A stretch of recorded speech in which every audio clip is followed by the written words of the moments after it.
Hello বন্ধুরা, welcome আমার চ্যানেলে। তো আজ আমি কাঠের উনুনে নিজের মতো করে উম লাল লাল চিকেনের ঝোল করেছি। তো মায়ের রেসিপিটা মনে রাখতে পারিনি, তাই নিজে যেমন পেরেছি সেভাবেই করেছি। প্রথমে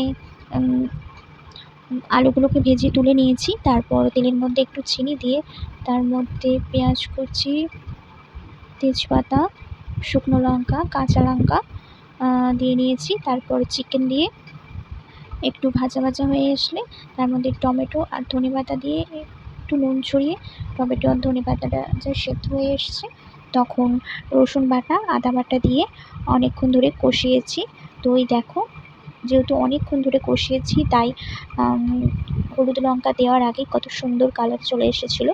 তারপর যেহেতু ঝোল হবে তাই জল ঢেলে দিয়েছি। আর জল ঢালার আগে লঙ্কা হলুদও দিয়েছি, সেটা আমার ভিডিও করা হয়নি। তারপর একটু ঝোলটা ফুটে এসেছে তখন ভাজা আলুগুলোকে তার মধ্যে দিয়ে দিয়েছি। তো তারপর আরেকটু ফুটিয়ে তাতে গরম মশলা ছড়িয়ে দিয়েছি, দিয়ে তারপর রেডি হয়ে গেছে মায়ের মতো লাল লাল ঝাল ঝাল চিকেন। আর আমার ভিডিও ভালো লেগে থাকলে তাহলে লাইক অ্যান্ড সাবস্ক্রাইব করে আমাকে সাপোর্ট করো।